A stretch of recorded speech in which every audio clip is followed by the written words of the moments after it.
What are we discussing on today's Locked on Diamondbacks podcast? Arizona starting the second half strong post All-Star break. And are the D-backs and Royals just two sides of the same coin?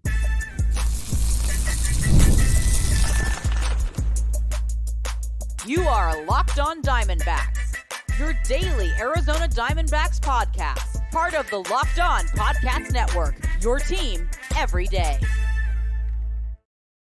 Welcome into the Locked on Diamondbacks podcast, part of the Locked on Podcast Network, your team every day. You're listening to who? The always charismatic host of this podcast, Millard Thomas.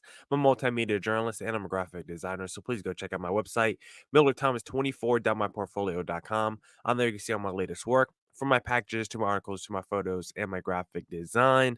Today's episode is brought to you by Prize Picks, the easiest and most exciting way to play daily fantasy sports. Go to prizepicks.com/lockedonmlb and use code all lowercase Locked on MLB for a first deposit match up to $100. On today's Locked on Diamondbacks podcast, we'll be talking about the D-backs starting the second half strong with their series win over the Chicago Cubs. Are the D-backs and Royals just two sides of the same coin? Then we'll finish the podcast with a little panic meter, which we haven't done in a couple weeks. So we got a jam-packed pod for you guys as always. Thank you for making Locked on Diamondbacks your first listen every day. I would not be able to do this podcast without you, my loyal listeners, sharing, subscribing, reviewing, doing all that so I could do this podcast for you. Thank you. It's free. It's available on all platforms, so please continue to tell your friends. And one of those platforms is YouTube. Please hit subscribe to Locked on Diamondbacks on YouTube. Let's get back into the show. Let's talk about the D-backs post All-Star break. I did a whole lot of pods during the All-Star break. One of them was powering the NL contenders. A couple comments said, I don't know what I'm talking about. I don't watch baseball. Again, it was my personal list of how I feel about the contenders if the D-backs faced off against them in a postseason setting. So I think people forgot that point. I think that just went over people's heads. It's my personal ranking of how I would feel if the D-backs face those teams in the playoffs. So you can agree or not with my list, but I feel like I'm usually pretty accurate when we go to the playoffs. A lot of people just look at the record and look at the stats. I actually look at the talent on paper and usually go off who has the best talent. I feel like that usually wins, and that will be postseason. So when we get to the baseball playoffs now, make my predictions again. Watch how accurate I am because I'm usually pretty good at this stuff. But let's get back to the podcast.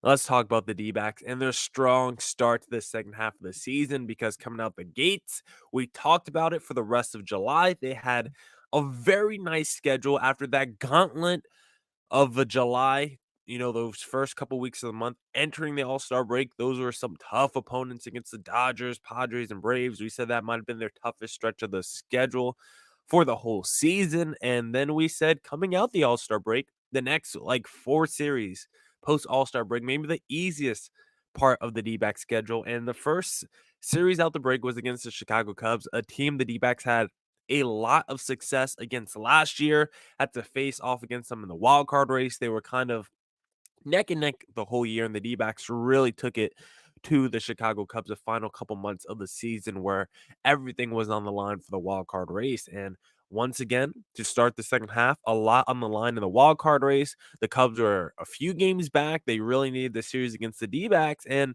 the D-backs came out, won the first two games of the series, and just set themselves up to be in really strong control for the finale. Unfortunately, they weren't able to win the series finale, but the D-backs definitely had their chance to go for the sweep. Unfortunately, Justin Martinez wasn't able to close out in the ninth, but from what we've seen so far through three games and what we saw right before the All-Star break, I think it's fair to say this is a team that you can buy stock in. I love the way the D-backs are playing since June 29th because we've talked about it. This has arguably been the best team in baseball since that date. I think they just continue to do a lot of things post All-Star break that they did in the first half, and I'm very confident in this D-backs team continuing to play good baseball through the second half of the season. And right now, we talked about this on a podcast last year with Sully Baseball, how the D-backs entering the year, not a lot of expectation, right? I said last year entering the season, if the D-backs won like 82 games, I would have been happy. All I needed was an 8 on their win-loss record, and I thought it would have been a good season last year. I didn't even need the playoffs. Then you go through the first half. D-backs have this fantastic first half. They're tied with the Dodgers at the All-Star break for first place in the division. So you kind of recalibrate your expectations, and like after 90 games, if this is a first place team in the division, I expect a very good second half and potentially a team to finish around 90 wins. And what happened to the D-backs last year? They cratered. They collapsed in the second half of the season and limped into the postseason. And so our feeling around the D-backs in the second half of the season was very low, despite the team making it to the playoffs, something that we did not expect at all before the season started. The whole vibe around the team, despite having success and finishing the year with a playoff berth, we felt down on the team because of the way their second half went, despite the whole season still being considered a success through the regular season. But it was only because the D-backs had such a high first half and then collapsed so low in the second half that it lowered our entire morale around the D-back squad last year, right? Well, I believe this year's D-back squad can just do a reverse of what last year's team did. First half of the season, you just kind of muddled along, you just survived. Like that's what the D-backs did last year in the second half. They just did enough in the wild card race games and keeping their head above water. Like that's what the D-backs did in the first half this season. Just kept their head above water, just kept treading, beat the teams that they really need to beat in the wild card race. They beat some divisional opponents. Like they beat the teams that they need to beat in the first half, just like they did in the second half last year. Because if you go look at the series one in the second half of 2023, the D-backs only beat teams in the wild card race in the second half. Like if you were a really good team or even a really bad team last year, if you were not directly in that NL wild card race affecting standings for the D-backs did not care about your series. And so far, the first half of this season, the D-backs seem to only really beat opponents in the NL wildcard race or maybe divisional opponents. And so I believe we can get a reverse of what we saw in 2023. A whole hum first half from the D-backs, a lot of peaks, a lot of valleys, but you just tread water. And then you take off in the second half and ride a hot streak going to the postseason. That's why I believe it's going to happen. I think the D-backs are going to be one of the best teams by winning percentage in the second half of the season, and then go into the playoffs, making the D-backs fan base and overall team feel very confident in their chances to make noise in the postseason. And some things that we've seen in the second half already that's really encouraging signs. How about the pitching? Looking absolutely phenomenal.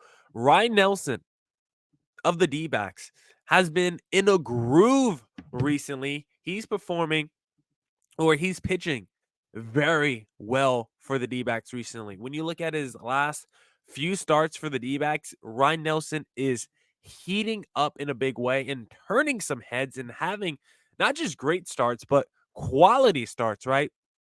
Most recent one, almost quality start. 5.2 innings pitched, 1 earned run.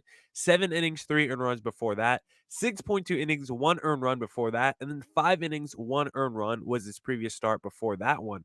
And even if you go to his last 3 starts prior to July, because those are his 4 July starts, he's been fantastic in the month of July. But even if you go back to June 14th, 6 innings, 1 earned run, 7 innings, 2 earned runs, and then June 26th, he had a blow up start, 3.2 innings, 6 earned runs. But in was it 6 of his last 7 starts, he's giving you 5 to 7 innings of 3 earned runs or less, and has been really, really good in those starts, really effective.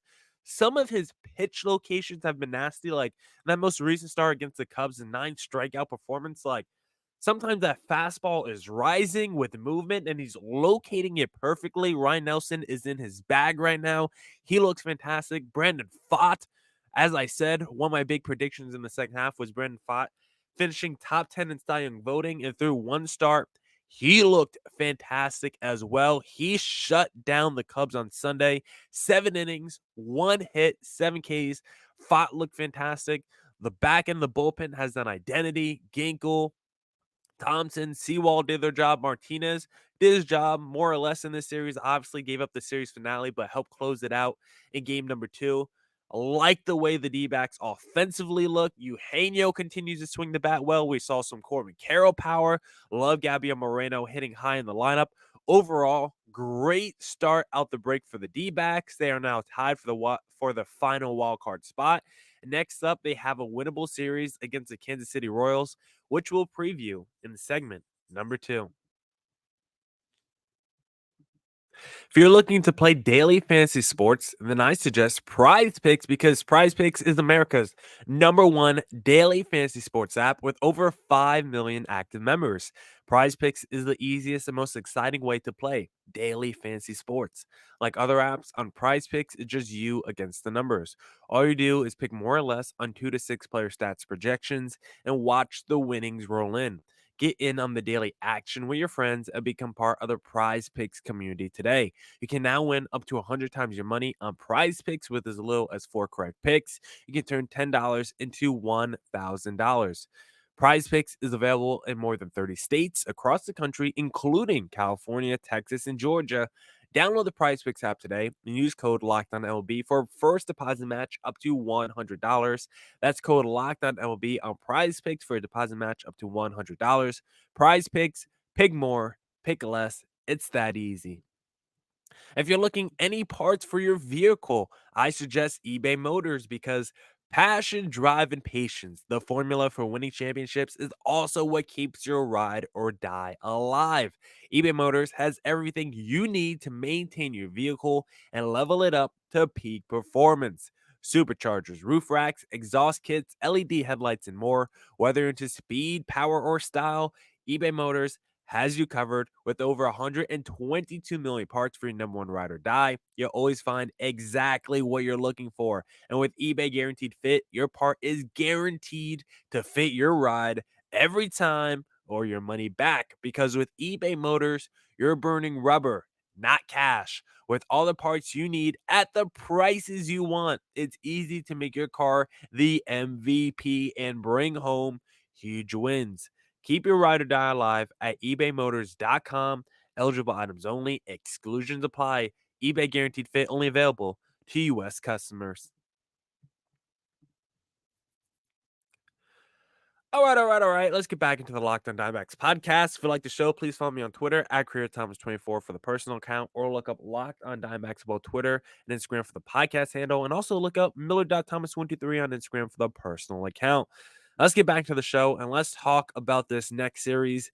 Dbacks versus the Kansas City Royals. This is also going to be a very good test for the D-backs. The Royals, very quality squad. Like I said, I'm pretty solid with predictions, and I just go based off talent. I said entering the season on a podcast with Sully Baseball. Maybe I said on this podcast or a crossover with someone else, but I've been saying it all offseason. The Royals were my dark horse team in the American League as a team that I thought could potentially make noise and maybe make the postseason because I like their offseason moves of Seth Lugo and some of the talent that they added. I like the Bobby Witts and Salvador Perez's already. They were my dark horse team to potentially make a splash this season and be frisky. And look at that, right again. Right on cue. Royals 10 games above 500 right now. Owners at the third wildcard spot. Second best run differential in the American League wildcard race, and they are not a team to mess with. Now, I do think it's a very winnable series against the Royals because I think when you look at the overall talent level, they have some really good players, but I think the D-backs on paper do have more talent overall on paper again. But games aren't played on paper, they're played in person. So the D-backs are going to have to take it to the Royals, continue what you've been doing since June 29th. And if the D-backs can do that, I believe they should win this series against Kansas City. Is Kansas City a good ball club? Yes. Do they have some star talent in certain positions like Bobby Witt and Salvi Perez? Yes. But overall, I think this is a more high floor team than a high ceiling team because you just look overall at different statistics. Like they're not exactly elite at anything, but they're really good in a whole bunch of stuff. Like you look at runs scored in the American League. Kansas City Royals are tied for sixth. You look at batting average, they're fifth in the AL. You look at OPS, they're seventh. Like they're just middle of the pack in a lot of different categories, which kind of makes them dangerous at the same time. Fourth in stolen bases. Like they're just solid, They're good to solid to average in a whole bunch of different categories, which makes them a good team. They're fifth overall in ERA as well. So offensively, they're like top six, top seven runs. Pitching wise, they're top five in ERA. Like from both sides of the plate, they can kind of do it all. Maybe not at an elite level, but at a good level. And that's why you look at this Royals team and they're just stacking wins, playing opponents very well, and winning a lot of series this year. And the D-backs can probably take a couple notes out of the Royals playbook because the Royals are kind of doing their best impression of the 2023 D-backs. This is what I'm talking about with, are the D-backs and Royals two sides of the same coin? Because you look at some of the stats for the Royals and what they're good at. I said they're pretty, solid in a whole bunch of the traditional stats, the runs, the OPS, the ERA, stuff like that. The Royals are very middle of the pack, very solid in a lot of the traditional stats. But when you look at some of the metrics that the D-backs would care about, especially when you consider the 2023 chaos, havoc D-backs, what they were good at is what the 2024 Kansas City Royals are really elite at. Aggressive base running, chaos on the base pass. That's what the 2023 D-backs did. That's what the 2024 Royals do. And the D-backs are going to have to play like a version of themselves in this series because you look at the Royals, they are number one this season in the American League in run scoring percentage. That means when they get players on base, they score more than anyone else in the American League. Next, they are also number one in extra base taking percentage, which means if a single's hit to right field and there's a man on first, they're probably going to third base. They're also number one in sacrifice hits. The D-backs know all about that. They're also number one in the American League in productive outs. Those were all stats the D-backs dominated last year in the National League. Run scoring, extra base taken, sacrifice hits, productive outs. Those are stats that the D-backs are still good this season, but really, really dominated last year. And so for the D-backs, they are playing like a version of themselves in this series. The Royals are kind of where the D-backs were last year. They playing above expectation levels in the first half of the season. You got a superstar youngster in Bobby Witt, which is kind of our Corbin Carroll. And you're just making so much noise in the first half of the season, and you're looking to make noise in the playoffs, just like the D-backs were last year. And it's funny because the Kansas City Royals are like the 2023 D-backs. Meanwhile, the D-backs are trying to be like the 2014, 2015 Kansas City Royals because those 2014 Royals kind of came out of nowhere, right? In 2013, they won 86 games, were a good team on the precipice, trying to get better. 2014, they add three more wins to their overall record, and all of a sudden are World Series runner-ups. And in 2015, they go right back to it, win 95 games, and then win the World Series. The D-backs are trying to do what the Royals did, lose the World Series the very next year, get back, and then win it all. And just like the 2014 Royals, it was kind of out of nowhere. The 2023 D-backs postseason run was out of nowhere. They improved in the offseason, just like the Royals did. Now the Royals won 95 games the very next season. I don't think the D-backs are winning 95 games in 2024, but could they finish with more wins than last year? I actually do think that's possible. I think they could finish with 86 games won in a playoff spot. I don't think that would be crazy at all. I think it's really fun right now comparing these two franchises because I think there's so many parallels between the two. Whether you're comparing the World Series teams from the D-backs last year and the 2014 Royals, or whether you're comparing the last year's D-backs team to the current Royals team, I think there's a lot of fun similarities between both of these franchises. Both of them are young, ascending in their respective leagues. And right now, when you're looking at the pitching matchups for this upcoming series, very interesting. And I think that's really where this series is going to be won. Gilbert Diaz in game number one. Can he continue to pitch very well? The youngster going against Cole Ragans, who's having a very good season for the Royals. Alec Marsh in game number two has been up and down, but he's solid overall. And then Waka in game number three for the Royals. He's been a very good pitcher for the last couple of years, and he's someone I would have loved to actually add to the rotation, in the offseason as a back end rotation guy. Maybe the D-backs can still add him this year at the trade deadline. I doubt the Royals would sell a guy as talented as Walker, but if they do, I would love him. Diaz in game one, Ryan Nelson in the finale, and then we don't know who's going to go in game number two. But either way, this pitching matchup seems like where the series could be won because the Royals' rotation is probably their strength. They've had a really strong rotation this season. It's their bullpen that's kind of hit or miss. So if the D backs can maybe they don't do much against the rotation, but if they can at least crush the bullpen, that's where the D-backs can really take advantage of this Royals team. And if the offense continues to be one of the best in the first inning, maybe you could punch the Royals in the mouth early, get the starter out of there, and then if that happens, I think the floodgates can open for this D-backs offense. D-backs this season in interleague play 13 and 16. This is another great test against an unfamiliar but quality opponent. D-backs will see if they can get their series win against this American League foe because they have struggled against the AL this year.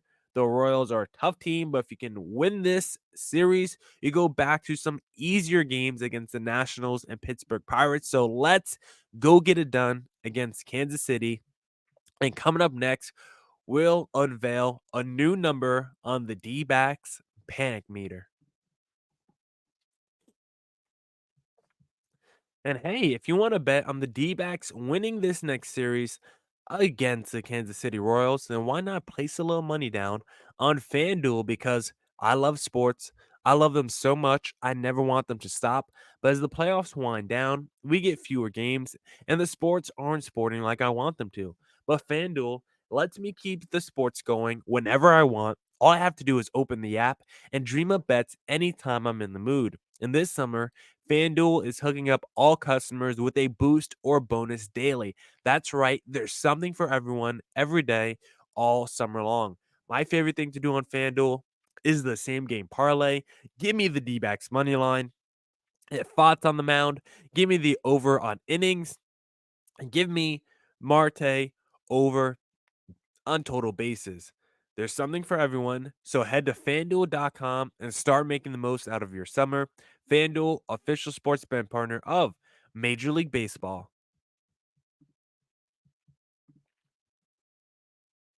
All right. Let's get back to the Locked on Diamondbacks podcast. Let's do the panic meter because I don't think we've done this topic for the last couple weeks. We try to do every first podcast of the week unveiling the panic meter in the last segment, where it just kind of tells you our overall vibe on the D-backs this season.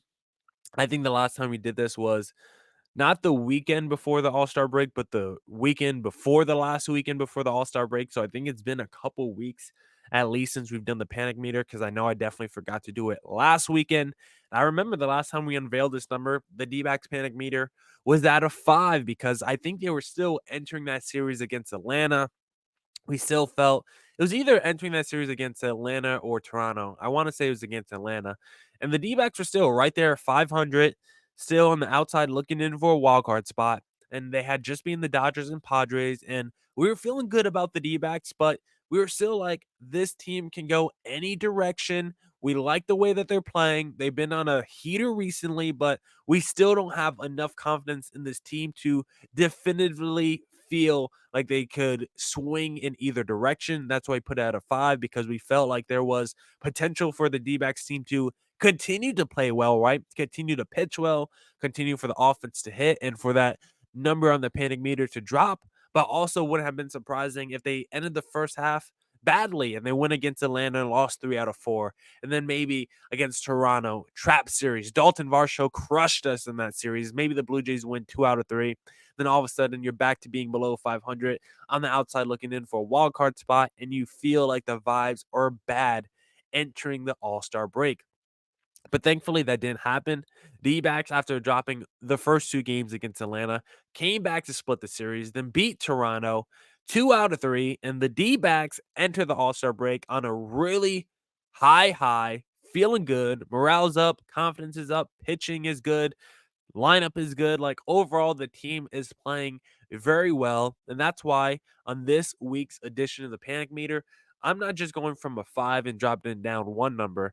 I'm dropping it down 2 numbers. I'm moving the meter from a 5 to a 3. Since June 29th, this has been arguably the best team in baseball, and I'm buying the D-backs hype. Maybe this won't be the best team for the rest of baseball for the whole second half. Maybe they won't have the number one winning percentage for the next 2 months, but I believe the D-backs are legit good. I do think they will be one of the best teams in baseball over the course of the second half, especially in the National League. I truly believe this D-backs team will make it to the playoffs. I really like the way guys are pitching right now. Like I mentioned, Brandon Pfaadt, he's looking fantastic. He's in his bag. He's had so many starts this season where he's been able to pitch deep into ball games, and now he's pitching deep into ball games and not giving up the long ball, not walking guys, just pitching deep, allowing a few hits, striking out a ton, and looking fantastic. Ryan Nelson's doing the same, giving the D-backs length, giving the bullpen a rest, locating his pitches, having command, some movement. Like Ryan Nelson's looking really good. You get contributions from guys like Gilbert Diaz as well. Like the rotation out of nowhere, is cooking for the D-backs. The bullpen feels like it has an identity. Ginkle, Thompson, Martinez, Seawald, that is your core four. And then when those guys are all used up in, a singular day, feels like Bryce Jarvis is the go-to fifth guy with Mantiply as the go-to lefty specialist. And yes, guys, at the trade deadline, the D-backs definitely need another lefty reliever because just relying on Mantiply is just not good enough. And anytime he comes into the game, the opposing team immediately goes to their bench. So the D-backs could definitely use another lefty reliever. Then there's still upside in this rotation as well, don't forget. Obvious upside. Monty, if he comes back and resembles the man that we've seen the last 3 seasons in baseball. Monty has gotten better every single year from 2021 to 2023. Jordan Montgomery has improved. Now all of a sudden he wants to suck. If he can come back from the injury, be fully healthy and start pitching well again, that is a huge upgrade. And then we're still expecting Merrill Kelly and Erod to be back. At this point, I would expect Kelly to be back and look fantastic. Erod, I think, is the biggest wild card. I mean, he hasn't pitched one day in the majors this season. He is a major wild card to me. I have a strong belief and confidence in Kelly coming back and be fine. Erod is the guy I don't know about, but if Erod comes back and immediately looks good, like he could definitely steal a spot from like Jordan Montgomery if Monty continues to struggle. So we'll see. I am worried a little bit about Zach Gallen and his inability to put guys away all of a sudden. 6 walks drawn, not good enough for Zach Gallen. He needs to be better. He needs to be better, and still have some concerns about Paul Sewald as well. Those haven't gone away yet. Not too worried about Justin Martinez yet. Would need to see him struggle a little bit more before I get there. But overall, I'm feeling very confident in the D-backs pitching right now. The offense, of course, looks all the way back. Moreno looks super comfortable at the plate. Gurriel has been back to his usual numbers for like 6 weeks now. Eugenio Suarez has been good for like 3 weeks now. If Carroll can continue tapping into that power, we saw it right before the All-Star break. We saw in game number 2 against the Cubs. All of a sudden, Corbin Carroll in his last 3 weeks has a handful of home runs. Not something that we saw, the first 70 games of the season. Now, all of a sudden, in his last 15 games, he has 3 home runs. So, Corbin Carroll, and I'm just doing that off the top of my head. I would have to really look at the schedule to see how many games exactly he had home runs in the first 70 and then how many in the last 15 or so. But all you have to know, Corbin Carroll recently started to display some power, not something he showed for the first 75% of the season. So if Carroll can bring the power back and start to turn his season around, he is still the missing piece to making this whole D-backs thing work. But right now, with how the D-backs are playing, I like this team a lot. I would buy the hype in the second half. And honestly, if you go on FanDuel, the D-backs are still plus money to make the playoffs. So what does that mean? If you put $5 down, you're making a profit. You're getting back like 550. If you put $5 down, you'll probably get 550 back. Like it's plus money right now for the D-backs to make the playoffs. You're getting more money back than you wagered if you bet the D-backs to make the postseason, which I think is absolutely crazy. FanDuel is giving you free money, so go jump on it right now. Now that's it for this edition of the Locked On Diamondbacks podcast. Come back tomorrow for more Diamondbacks news coverage and insight. Thank you for making Locked On Diamondbacks your first listen every day. And as always, stay safe, stay healthy. Doses.